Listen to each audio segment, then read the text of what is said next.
Libronautas, exploradores de los recónditos confines de la lectura y el mundo de las letras. Así es, las ausencias son dolorosas y más dolorosas son cuando se trata de su programa favorito entre las letras, con su amigo servidor Fámulo Arturo Gal.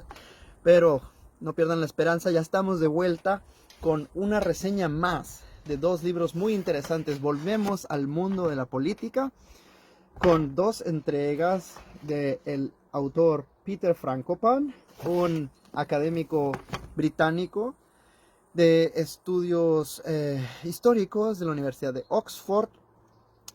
con, como dije, dos entregas que aparecieron publicadas alrededor de 2019-2021. Primero, las rutas de la seda. La edición en alemán se llama distinto, se llama Licht aus dem Osten o Luz del Este o Luz del Oriente, aunque el original es Silk Roads, Rutas de la Seda, y su secuela, Las Nuevas Rutas de la Seda. Yo los he leído en desorden. Yo primero adquirí este libro, el Nuevas Rutas de la Seda, y luego me di cuenta que había este otro pensando que era el nuevo, cuando en realidad era todo lo contrario, era el primero. Pero bueno, leí los dos, ya tiene bastante que los he leído. Este último lo terminé en 2022, este en 2019. Como ven, tengo muchos libros que están en la lista de espera para ser reseñados, pero mejor tarde que nunca. ¿De qué va este libro? ¿De qué se trata? Bueno, Peter Frankopan nos explica una visión distinta del mundo de la geopolítica y lo hace a través de los estudios de orientalismo. Sobre todo en el contexto del comercio entre Oriente y Occidente. En el primer libro, Luz del Oeste o Ruta de la Seda, Peter Frankopan nos reseña la historia de la civilización del mundo bajo la óptica del comercio, como dije, de la ruta de la seda entre China, el Oriente Lejano y el mundo occidental, sobre todo teniendo en cuenta o como eje central la región de lo que es hoy Irán, Afganistán y el Valle del Industán, Pakistán, la India, etcétera, ¿no? Y nos reseña cómo es que la civilización occidental entabló conexiones comerciales con los comerciantes o a través de comerciantes itinerantes que viajaban en tramos pequeños, las conocidas rutas de la seda, que iban desde la Anatolia turca hasta el lejano oriente, donde se producía la seda en China. Y bueno, él critica esta perspectiva eurocentrista sobre todo y occidental de la historia, teniendo en cuenta que muchas de los grandes avances, inventos, etcétera, del mundo se dieron en Oriente mucho antes que en el Occidente. Y esto lo replica él con una serie de postulados contemporáneos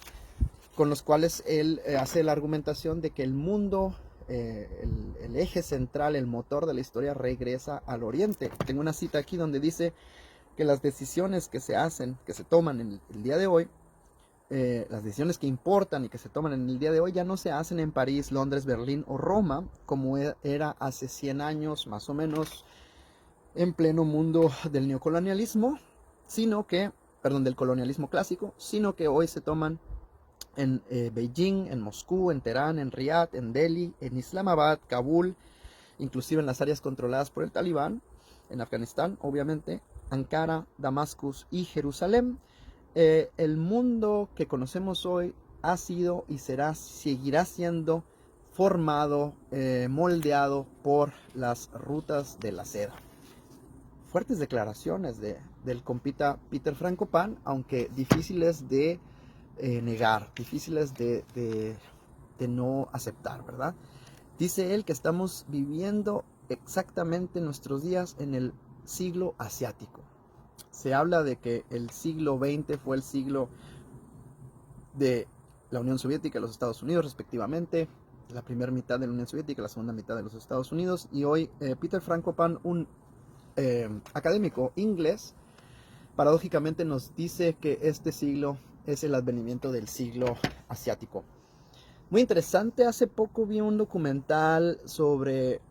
esta ruta de la seda en el contexto de la antigua Roma, sobre todo en el periodo imperial, de la Roma imperial, y China. Y es muy difícil imaginarnos el contexto en el que un país o un imperio como el romano, en aquel tiempo el más poderoso del Mediterráneo, del mundo conocido occidental, no logró establecer relaciones permanentes con el otro imperio más poderoso, que era del Oriente, China. En un contexto contemporáneo como el nuestro, en el que las telecomunicaciones y los medios de transporte son tan avanzados y que estamos prácticamente todos interconectados, nos es muy difícil imaginarnos que dos de los grandes poderes mundiales, o los dos poderes mundiales de aquella época, no lograron establecer comunicación, y que inclusive dudaron de la existencia uno del otro, o al menos dudaron de que fuesen en realidad potencias, como escuchaban de los comerciantes itinerantes que recorrían esa ruta de la seda. No fue sino hasta el Imperio Bizantino, o sea, el Imperio Romano de Oriente, que comerciantes, sobre todo creo que italianos, informan al Imperio Bizantino de que la seda se producía a través de unos gusanos que se granjeaban en China, y que ellos tenían la manera de transportar esos gusanos para poderlos reproducir en el Imperio Bizantino, y así, digamos que, cortar las inmediaciones que eran necesarias para producir la seda, que era un producto sumamente valioso en aquel tiempo. Y de esta forma el flujo o la derrama de divisa, de dinero, de oro, o lo que haya sido en ese momento la divisa corriente, dejaría de ser drenada de las arcas del Imperio Bizantino hacia Oriente, en especie, ¿no? Digamos que ellos, comprando la seda, dejaban su divisa, su oro, sus metales valiosos en las manos de los comerciantes orientales, sobre todo en el imperio sasánido y otros imperios helenos en Persia, que fungían como los terciarios entre el comercio del Oriente Lejano, China y Occidente. Entonces, ese fue un gran logro en aquel tiempo del Imperio Bizantino, reproducir la cosecha, la granja de los gusanos que producían la seda, y sobre esta base es en la que Peter Frankopan, en este libro, que siento que es todavía mejor en cuanto a lo histórico, nos relata cómo es la relación histórica entre el Oriente y el Occidente, y cómo es que nuestra visión occidentalizada, europeizada y más recientemente norteamericanizada, digamos, en el contexto del Occidente, como que se va formando como un proceso muy moderno, relativamente moderno, en los últimos 400 años, vamos a decir eh, un poquito en el tiempo del colonialismo clásico, cuando los imperios británico, portugués, español empiezan a conquistar otros territorios, que se nos va formando esta idea de Europa como el principal motor del mundo, cuando es en realidad algo muy moderno, entre comillas, en el devenir histórico de las formaciones sociopolíticas humanas, ¿no? O sea, siempre había estado el centro gravitacional de la modernidad, de los mejores avances, del estudio, de la filosofía, de todo, en el mundo oriental, inclusive empezando desde la Anatolia griega, ¿no? Pasando hasta el imperio persa, India, China, etcétera. Y esta nueva realidad en la que Occidente va marcando la pauta es una construcción relativamente joven y nueva, que se ha mantenido, digamos, entre comillas, artificialmente, gracias a la dominación no solamente económica, sino militar y cultural que ha ejercido el Occidente durante estos años, y que se ha acrecentado en la modernidad con el devenir ya del capitalismo propiamente dicho, teniendo su motor primero en Gran Bretaña y después ahora en Estados Unidos. Entonces, a mí me parece que los dos libros son muy buenos, sobre todo partiendo de que Peter Frankopan no hace un análisis, digamos, marxista o materialista histórico de la realidad, pero que sus conclusiones puramente académicas y que se ve bastante bien documentadas. Tiene muchísimas fuentes, el libro está muy bien documentado, tiene alrededor de 50 páginas de puras fuentes este libro. llega a conclusiones que son muy parecidas a las de un análisis materialista histórico, porque utiliza una lupa bastante neutra, que,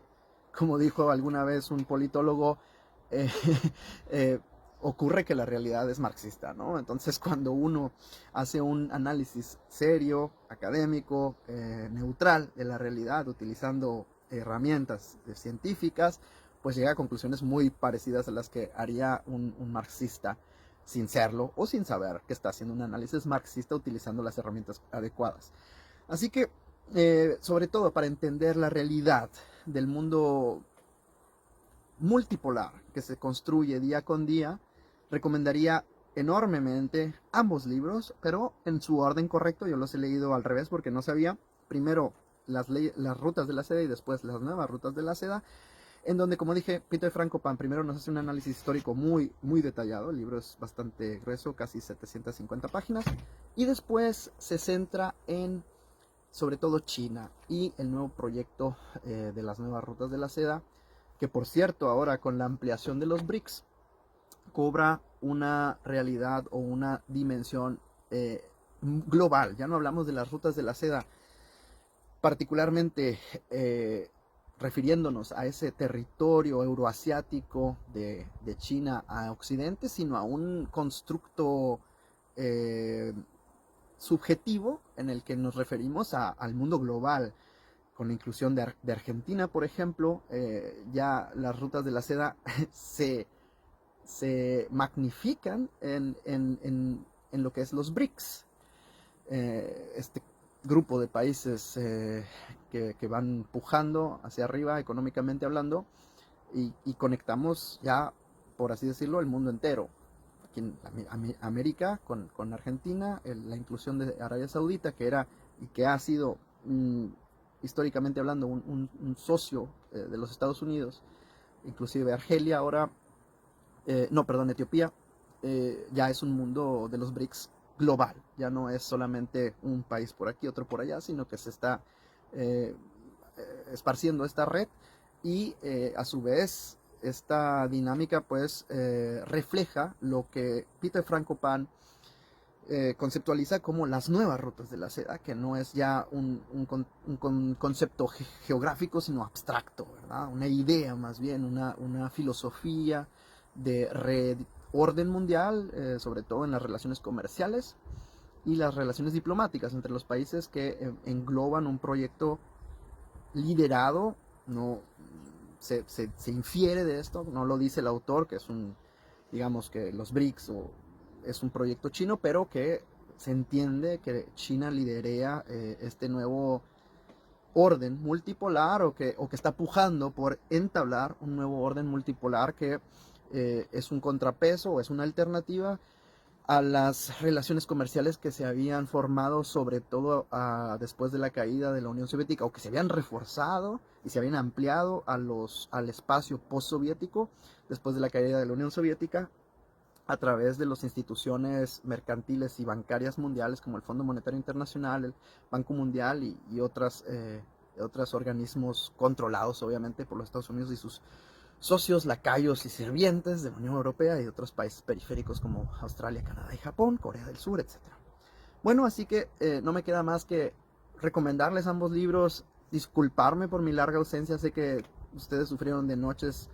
largas noches sin dormir, sin poder pestañear, y me disculpo por haberlos sumido en un drama tan grande y sobre todo seguramente en una depresión profunda. Estaré intentando reseñar libros con mayor frecuencia. Tengo dos series por ahí que estoy listo para casi reseñar. Tengo que leer el último capítulo de Metro, la trilogía del autor ruso Glukhovsky, y tengo el último libro de los 3 libros de Murakami, IQ 84, que por cierto ya he leído hace como 10 años y que estoy releyendo. Creo que es la primera vez que releo un libro, y sobre todo uno de esa extensión, pero que no sé por qué me dieron ganas de leerlo y estoy a punto de terminarlos, y voy a hacer entonces reseñas de esas 2 trilogías, y después vamos a avanzar con la pila de libros que tengo por reseñar, que ya están leídos.